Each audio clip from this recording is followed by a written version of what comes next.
Recording up there, and it looks like I got audio. So I wanted to start sharing stuff.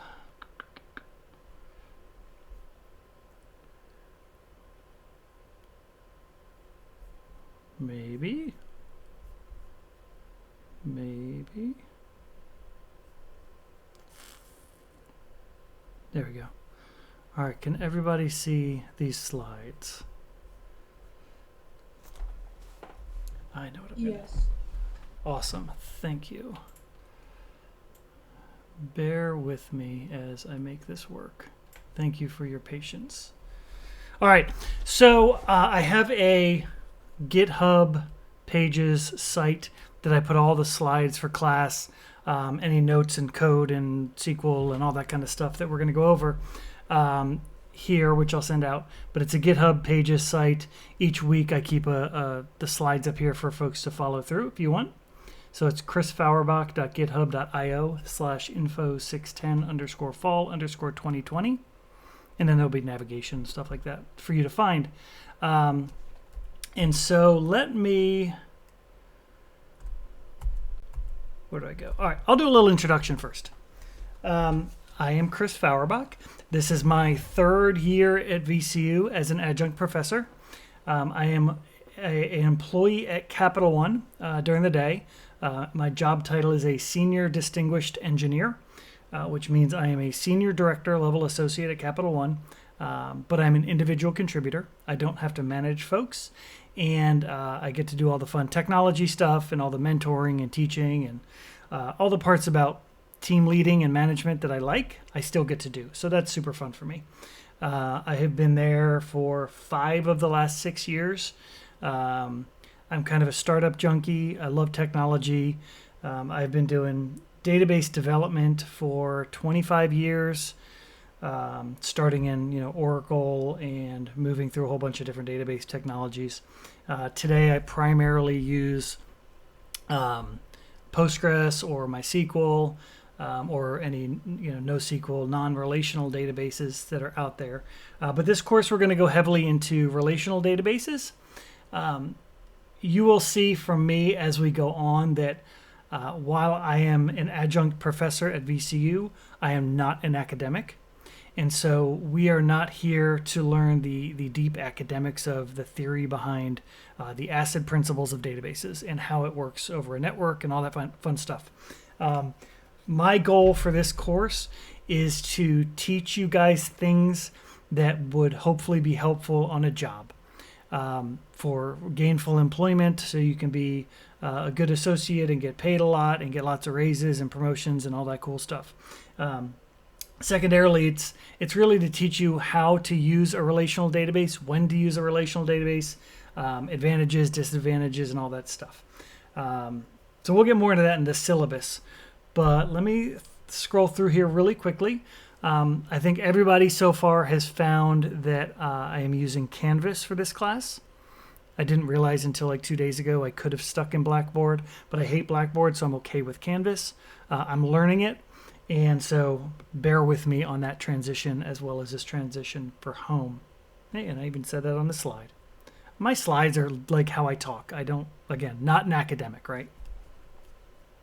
For this class, we're going to use two books. I tried not to find $140 textbooks because nobody wants to buy a $140 textbook. I found 2 books that are books that I would keep on my shelf as a reference. And so I like these books a lot. I had a third one last semester, but we never really got to it. So we're going to stick with these 2 books. We will primarily start in the Database Design for Mere Mortals book. And as time goes on, we will start getting into the Postgres book as well, both of which are really good books. The Postgres book is, it's visually hard to dig into, if that makes sense. Like, the text is not formatted well, the graphics are kind of tricky, but the content of the book is really, really good. And so when we get to that, we'll kind of go over what the book is like. But anyway, it's a good book. I will go as far as to say the books are required. We will have the ability for open books and all that kind of stuff on tests and quizzes. And there will be homework based on the books. So please make sure you have a copy. Amazon has them both. I think they're about $30 each. Syllabus. Let's jump to the syllabus real quick. That's not the link I meant to put in there. Well, maybe it was. Let's see. Bear with me as I figure out this whole Canvas thing.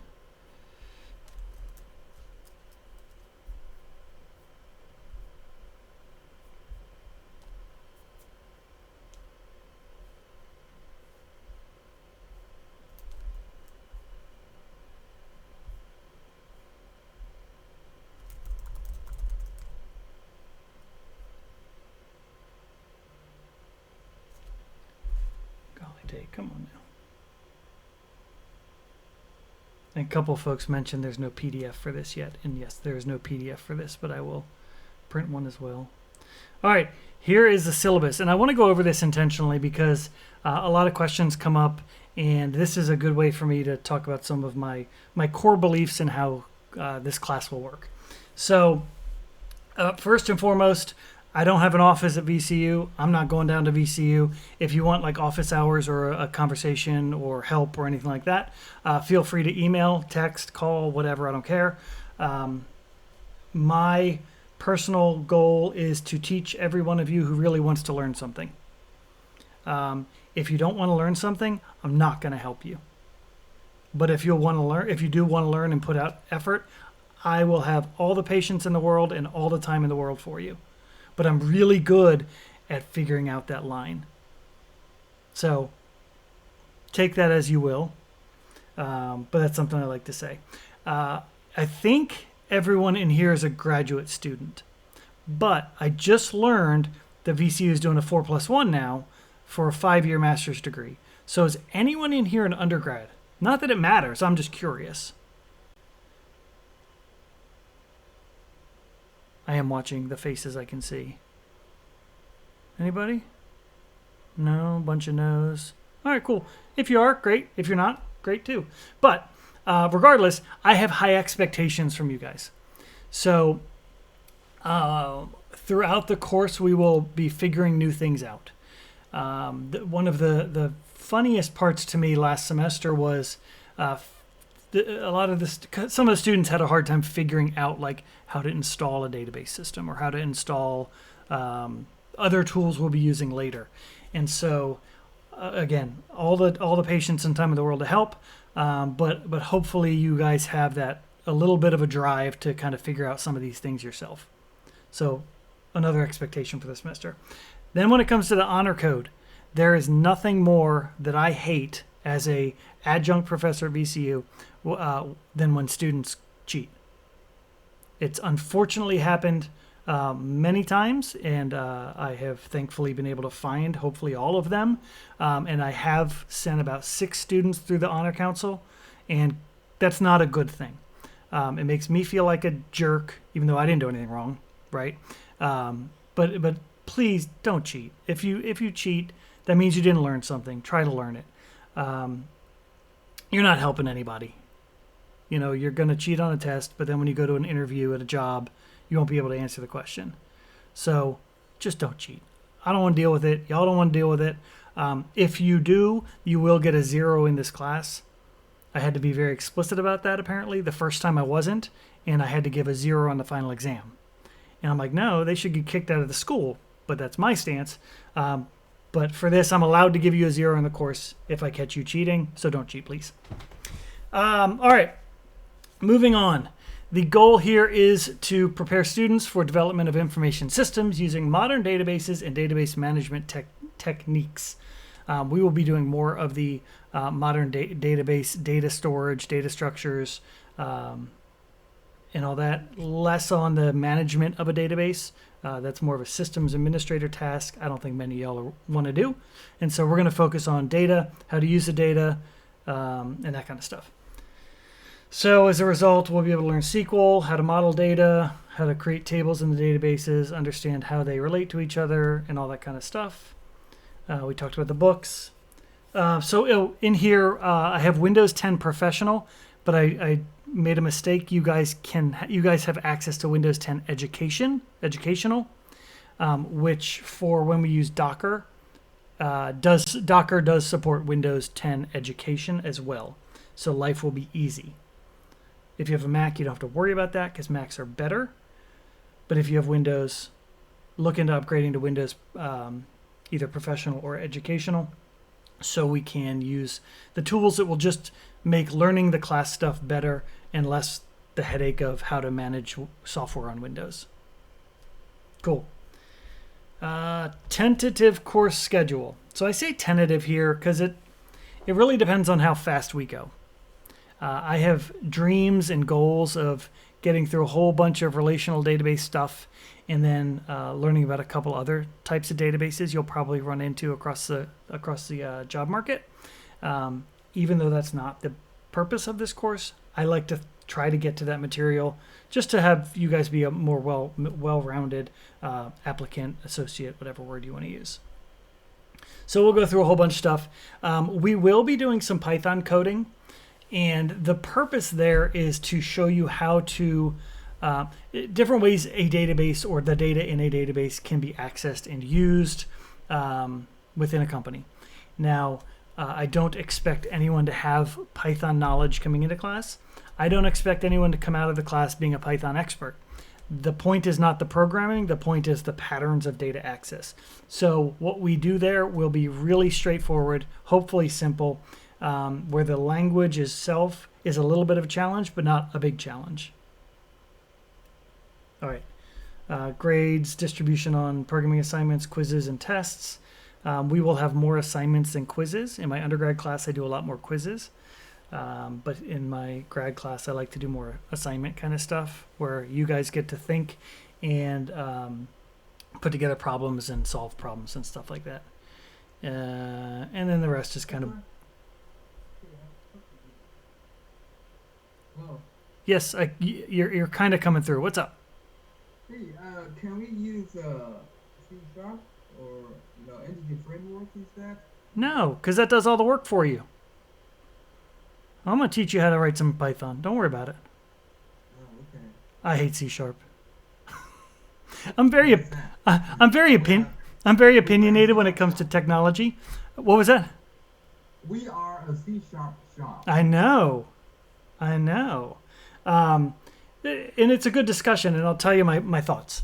Um, in the marketplace, you will find a lot of .NET development. You will find a lot of Java development. And when it comes to data analysis, data analytics, machine learning on huge data sets, it's all Python. And so let me think about if you have a C# background, if I want to let you do our exercises in C#. I'm leaning towards probably not, just because I don't know it well.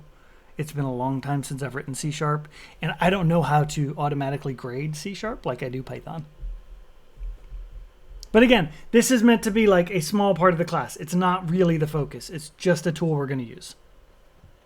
Um, if I can ask a question. Yeah. Is Visual Studio a required tool? No. When we use an RDE? Nope, it's not. And we don't have to. So do we not have to use Windows if we don't want to? No, I don't use Windows. So I'm a Mac guy. I have been for 15 years. Visual Studio Code. Did I write down Visual Studio? Because I should have written down Visual Studio Code, and I really hope I did. Oh, I didn't. Dual boot. Ooh. Ooh. No, let me fix this. I copied and pasted somebody else's. Shh. No, please don't dual boot. Please don't install actual Visual Studio Professional. My apologies if you did. Visual Studio Code is Microsoft's like super lightweight, super flexible IDE for almost any language, and they have some nice Python bindings. But if you want to use VI to write your SQL and your Python, that's fine. I don't care. I also have a question. Yes, ma'am. So when I went to look into the software, the free software that we could get, I did not see Windows 10 Professional, but I did see Education. Yes, that is good. So I can use Education. Yes, you can. Yeah. Yep. Okay. So yeah, the reason I had that was last time we found that Docker did not run on Windows 10 Home, but it does run on Professional. And I thought somebody said the Professional was available, but Education is available, which also supports Docker. So Windows 10 Education is perfectly fine as far as I know. Okay, thank you. Yes, absolutely. Great question. Just quickly, I also have a comment or an observation. The books are available through the VCU library. They are, yep. I don't know how their prices compare to Amazon, but they're what? Yeah, they're free. You get free stuff? A link for the data model. So are those paper hard copy books or Virtual. I can put the links in the chat if you guys are interested. Yeah, please do. That'd be great. That'd be great. I maybe it's just because I'm old, but I can't read technical books digitally. I don't know why. It's the weirdest thing. I have to have the paper. All right. Any other questions on syllabus, though?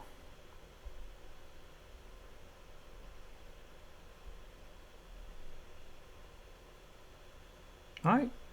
And you can always ask throughout the class. So let me reiterate. Don't cheat.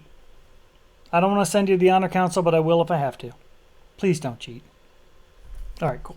I covered that enough. All right, so today, I'm trying to think if there's anything else I had to cover before getting into actual content, because I do want to get actual content today. As far as class goes, I am toying with the idea of lecturing one night and having a working session the other night of the week.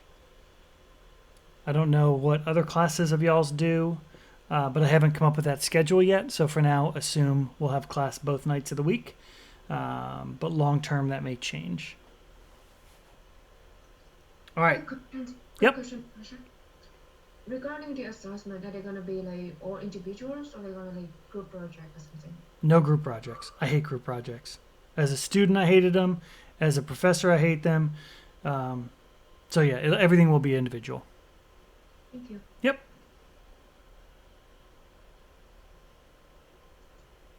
All right, here we go.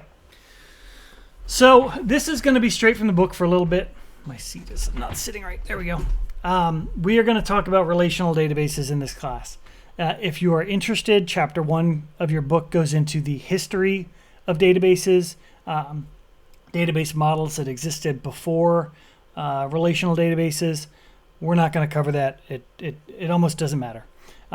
In industry now, everything is a relational database or a NoSQL database. But the vast majority of business critical applications are going to be a relational database. This guy, Dr. Edward Codd from IBM in 1969, decided that he didn't like the existing database models. They were strangely hierarchical, hub and spoke model kind of databases, and he didn't think that they were good to model real world things. And so he was a super mathematician and decided to come up with his own thing. And now we have these relational databases. So what that is, I have typos in here. Ignore my typos. I might fix them. A relational database stores data in relations, which as users of those databases, we see them as database tables. So a table is a grouping of data. Each relation or table, I will never say relation regularly. I don't understand the word. I'll use tables. Each table has records and attributes.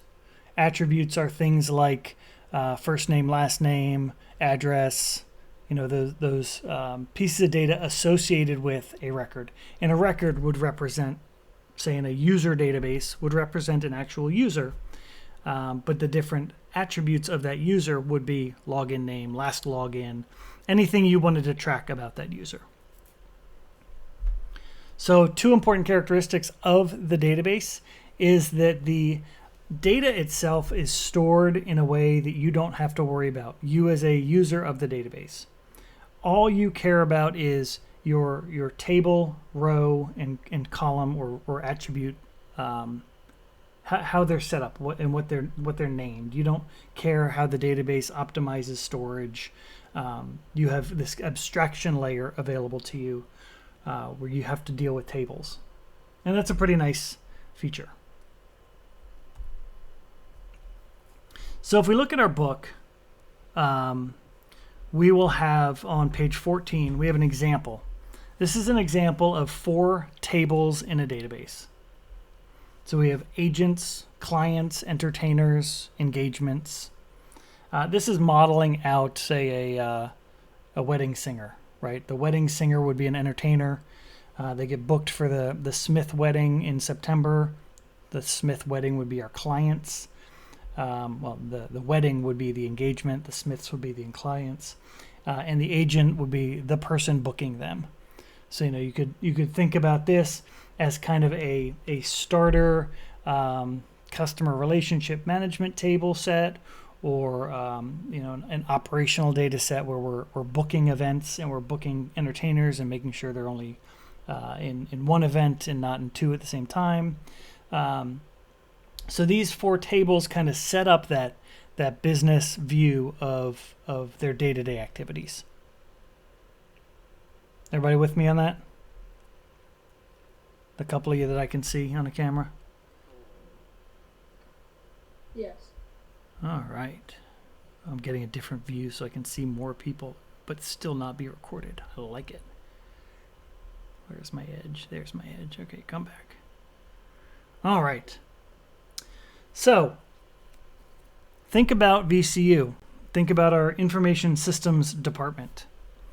If you think about a database table being something represented in life or in our school, what are some of these tables you might come up with if you were to think about how to? I know we haven't gotten into how do you data model yet, but using this agents, clients as an example, what kind of tables might you think about? Students and faculty. Students and faculty, okay. Which are available, like the core subjects and the elective subjects. Okay. So subjects and classes with some attributes about required or not required. Yeah, right on. Then I think I heard department. I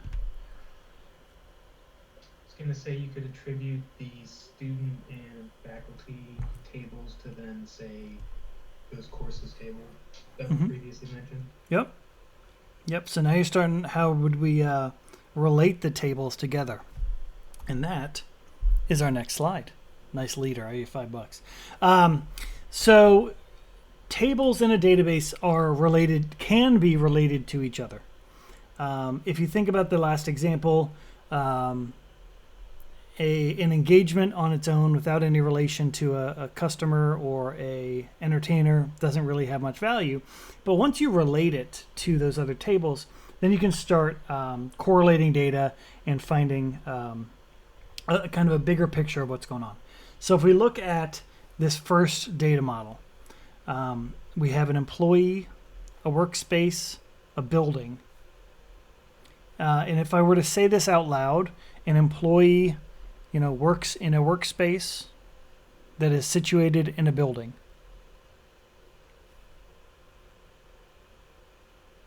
So what else? So what could you derive from that? Could you derive what building the employee works in? Even though there's no direct relationship between the employee and the building table? Yes. Yep. Yeah, you would just have to join them together. So. Exactly. And so through this data relation, we can start asking questions like what employees work in which buildings. You know, we can start to group this data together. We can start counting how many employees are in each building to look for empty buildings or overly packed buildings. So this is a one-to-one database or a one-to-one relationship. And you think about that, like one employee has one workspace. In this data model, an employee does not have two workspaces. They only can have one workspace. So that is a one-to-one relationship. One employee record is related to one workspace record. Same thing, workspace to building. One workspace can only be in one building. So it's a one-to-one relationship. This modeling of the one-to-one, one-to-many, many-to-many relationships is going to be super, super critical throughout this course. This is kind of foundational on how we model data. So you have those three choices when you're coming up with relationships in database tables. And we'll talk about how we build that within the database structure, how you query that. But before we even talk about the actual technologies like Postgres that we'll be using, this is a fundamental concept. So getting a good understanding of that one-to-one relationship, when to use it, how it makes sense, it's kind of key. All right, then a one-to-many relationship, going back to our example of agents, clients, entertainers, and engagements. An agent, if you think about an agent running a entertainment company, would they have one client or more than one client? Hopefully, if they're any good, they'd have more than one client. And so because that agent has more than one client, it can't be a one-to-one relationship. Now we're talking about a one-to-many relationship. So one agent can have multiple clients. Same thing, one agent can manage multiple entertainers. An entertainer can book many engagements, more than one. A client can book many engagements. So in this model, everything is a one-to-many relationship. Yes? What you are explaining now, an agent can have one client or many clients. Correct. They can have 0 or more clients. And that makes it one-to-many. Many being, if you think about algebra, it's an n. It can be 0, it can be 1, it can be 2 or more. So many doesn't necessarily mean it has to be many, more than one, but it means the database structure can handle more than one.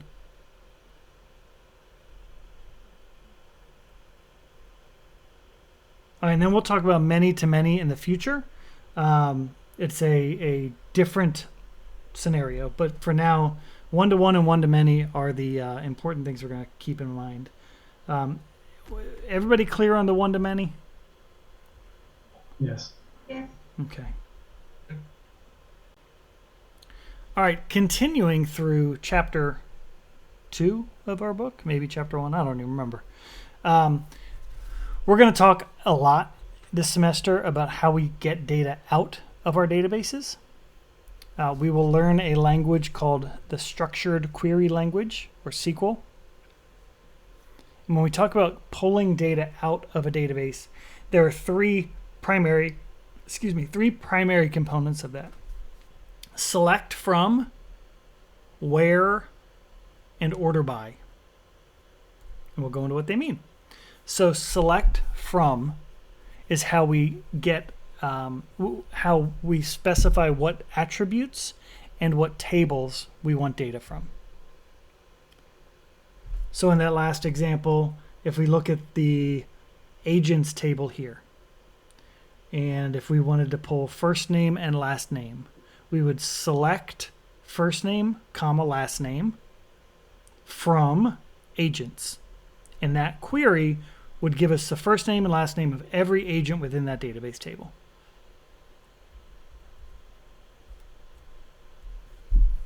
And the last one here is order by. So do you want to sort your data? How do you want to view it? Alphabetically, oldest to newest, newest to oldest, etc.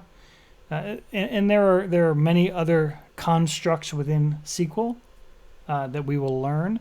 But these are kind of the three primary that you need to know to get data out of a table in the way you want it.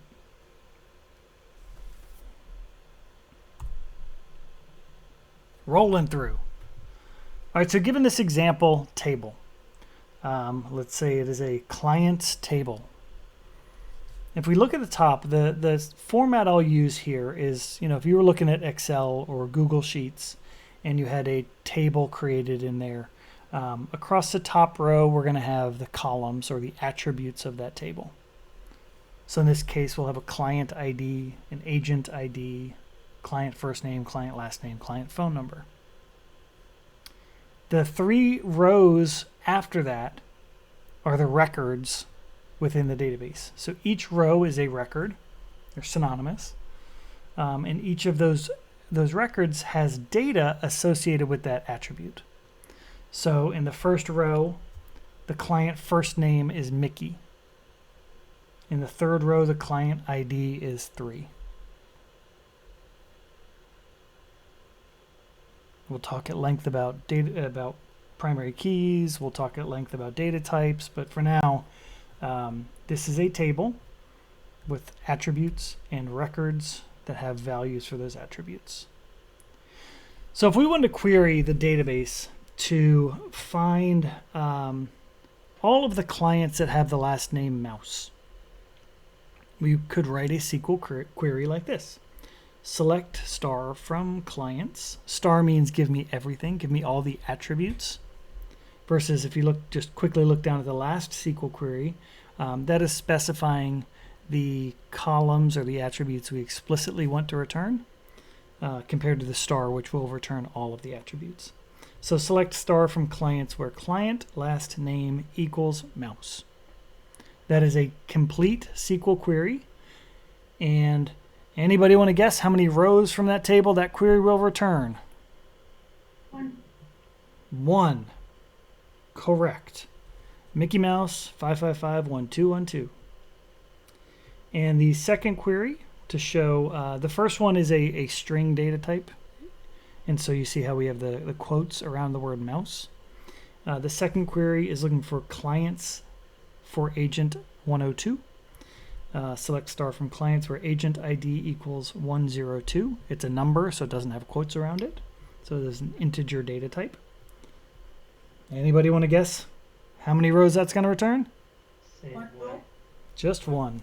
Magic Johnson.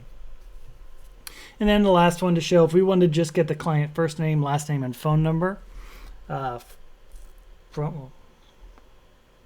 the agents table, apparently. Well, I wrote that wrong.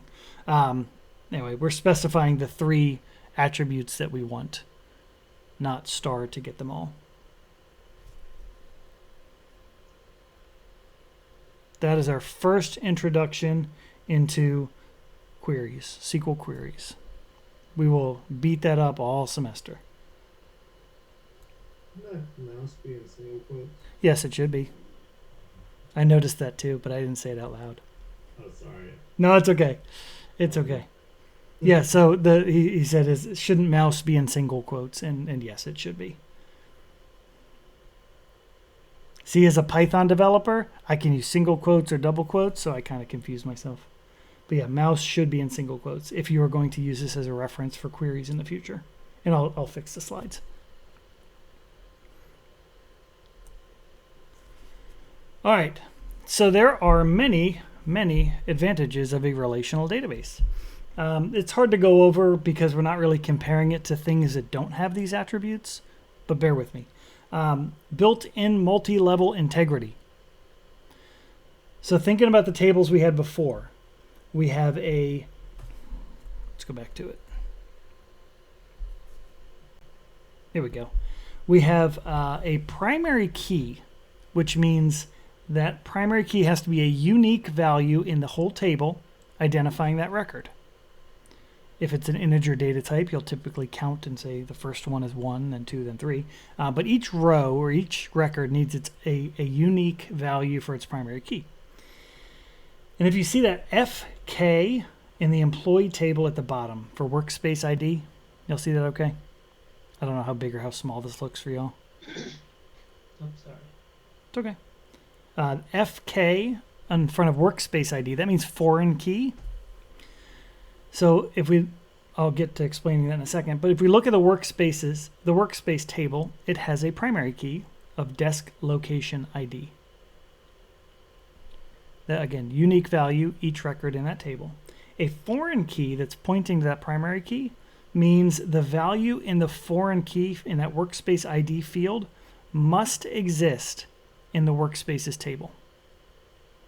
If you try to insert a record into this employee table for a workspace that doesn't exist, you can't do that, because the database is going to check the data integrity to make sure that that relationship is valid. So when you have this foreign key concept, it means there's a primary key somewhere else that has to be in existence for that value to be used as a foreign key. So that's why we have multi-level data integrity. So looking back at that original diagram, the multi-levels from user or employee to building, it's a multiple levels of data integrity that have to be met for the data to exist in the database. Logical and physical data independence from applications. A SQL database or a relational database is a standalone thing. The data has its own life cycle. The database engine manages that data, manages the life of that data, manages how it's stored on disk, manages how it's backed up, how it's retrieved.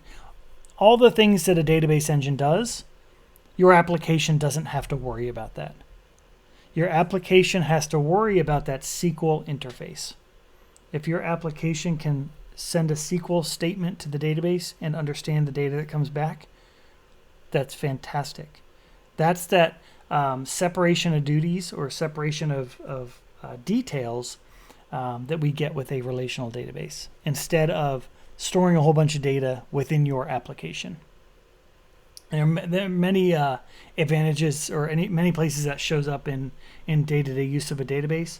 Multiple people can access a database at the same time. Someone can write a C# application. Someone can write a Python application. Someone can use a SQL developer tool. It's all this independent storage and querying of the data, as long as the client, the application, is using that standard language, that standard interface of SQL. Guaranteed data consistency and accuracy. We'll talk about this later in a practical sense. We'll talk about the ACID theory of databases.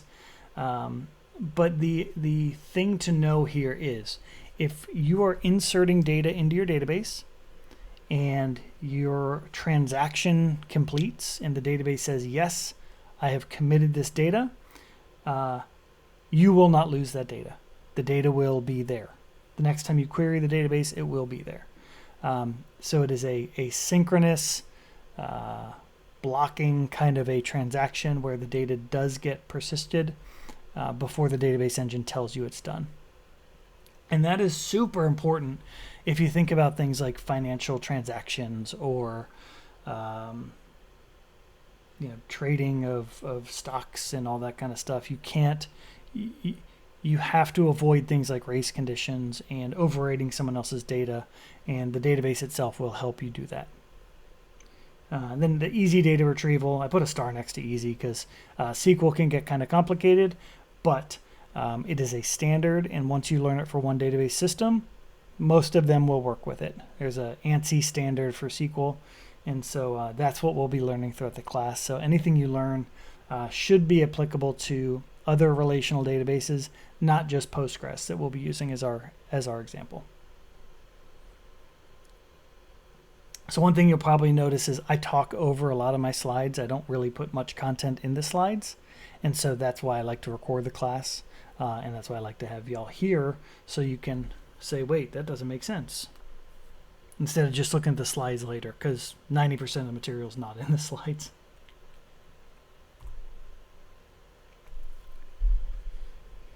So a relational database management system is the thing that we interact with, an RDBMS.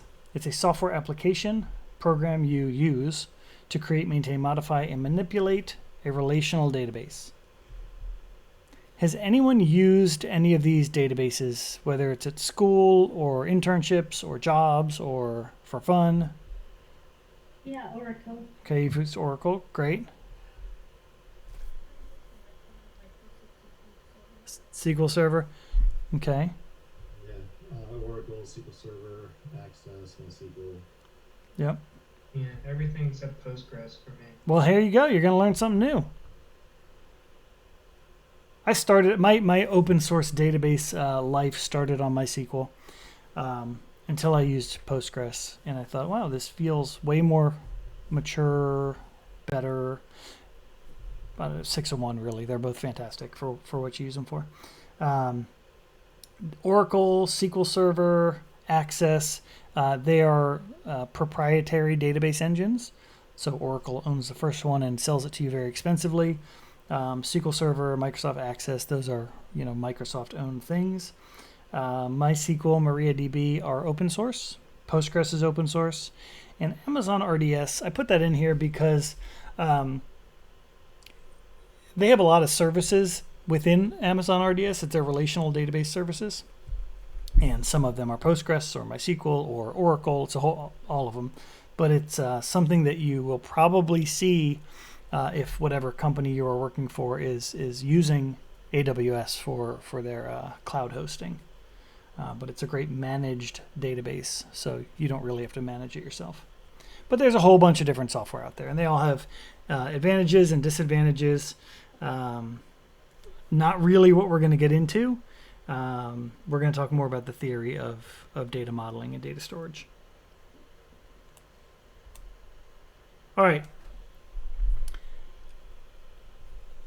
We have two choices here.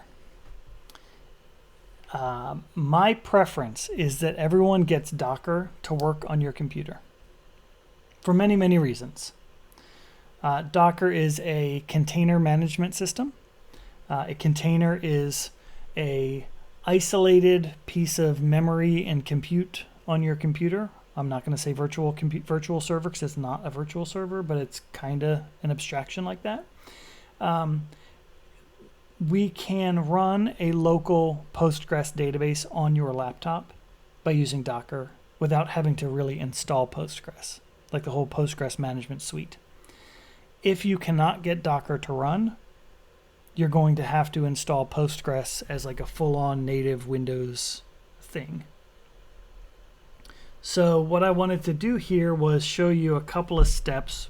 Again, install doc from Docker to get it actually installed on your computer. But if you can run this Docker run hello world on your computer, then you have Docker running. It works. Then if you look at the last line here, this Docker run Postgres stuff, if you can run this, you'll have Postgres 11 running on your computer without having to really install it as a Windows service. So I think personally it makes life a lot easier. But if you can't get it to work, we'll work through it. Anybody familiar with Docker?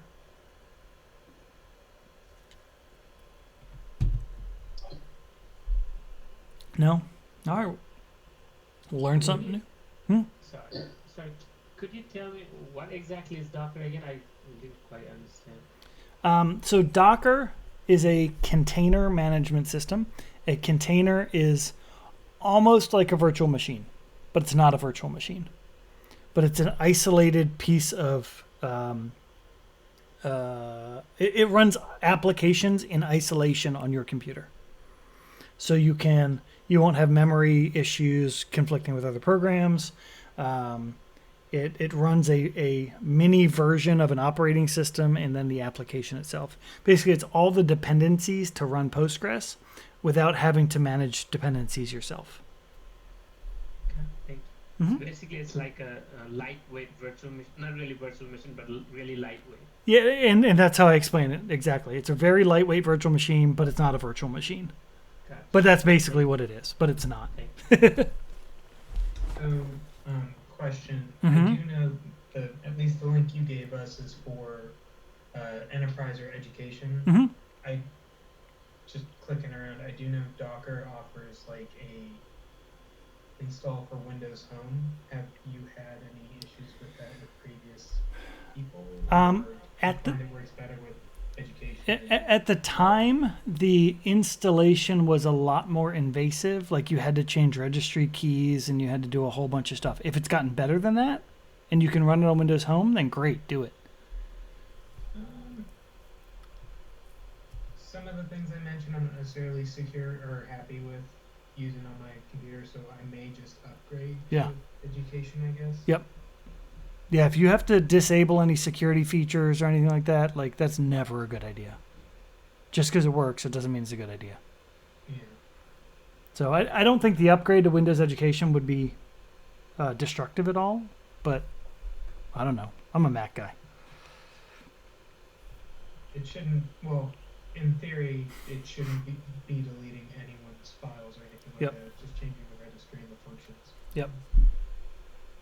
So if you do get to this point of installing Docker and you get this last command run and you see something like I have a screenshot of down here at the bottom, that means it's working. It has the concept of layers. So the first layer is like your operating system layer. Your next layer is configuration files. Your next layer is dependencies, whatever. It's a whole bunch of layers. So the neat part is if you have different containers running and they share a layer, you don't have to download it more than once, that kind of stuff. It's a pretty cool system. Where are we exactly running this script? In the command prompt? Mm-hmm. Yep. Yeah. That's exactly right. So if I'm on my Mac, I would open up iTerm or Terminal and just run it from the terminal.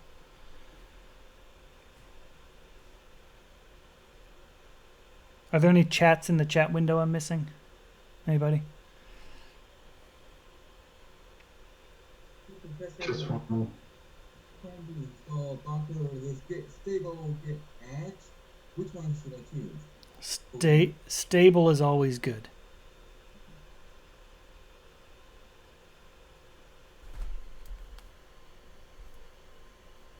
Quick question, please. Mm-hmm. Can you remind me if the Docker can be installed on Windows Home or only professional education? So he was saying that there are ways to install it on Windows Home. Let me look at the instructions here and tell you if I think you should do it. I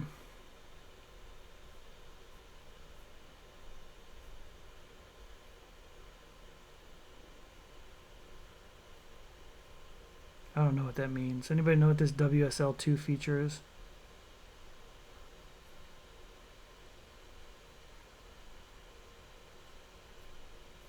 So it doesn't look that bad.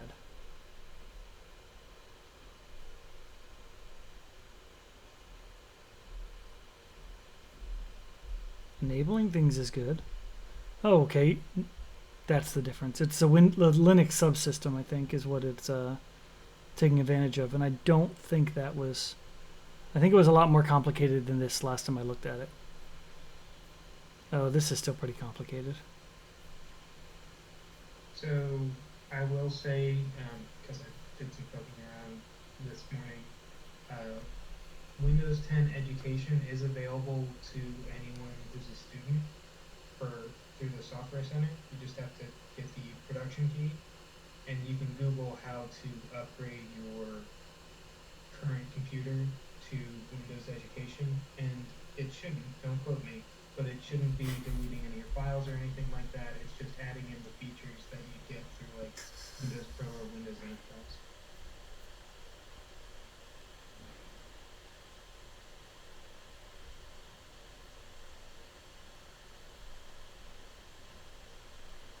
Yeah, I think if you do the Windows Education, it's just a standard, double click and it'll install kind of thing. No special changes to your system. All right, let me see what else I have in my slides before I think we're supposed to go up until 6:45 or so. Again, if you do get it running, you can test the actual Postgres stuff by following this script. So Docker run hello world does run fine, but I was not able to run the Docker run name some Postgres. Do we need to install Postgres for it? No, that's what the Docker. Hold on, where'd it go?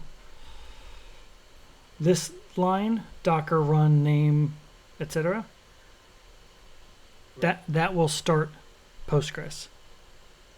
Did you do that line? I think what I did was I copied the $sign too, so now it worked fine. Thank you. Awesome. What operating system do you have? Windows 10 Education. Okay.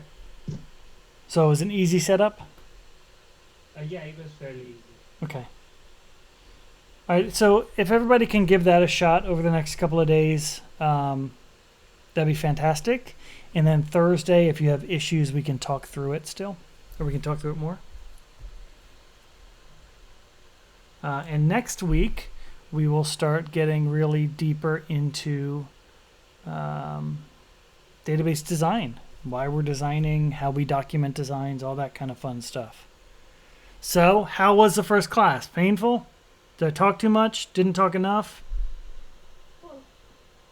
It's great. No, not great. No, don't inflate the ego. Come on now. It wasn't that bad. Wasn't that bad. Okay. That's what I like to hear. It was good, easy to follow. Okay, good. Pardon the technology issues at the beginning of the class. Now that I've got it figured out, it'll be better next time. Scout's honor. All right, well, I will stick around here until the last one of y'all leaves, but if you want to stick around with any questions, feel free to. Well, I have a quick question, Professor.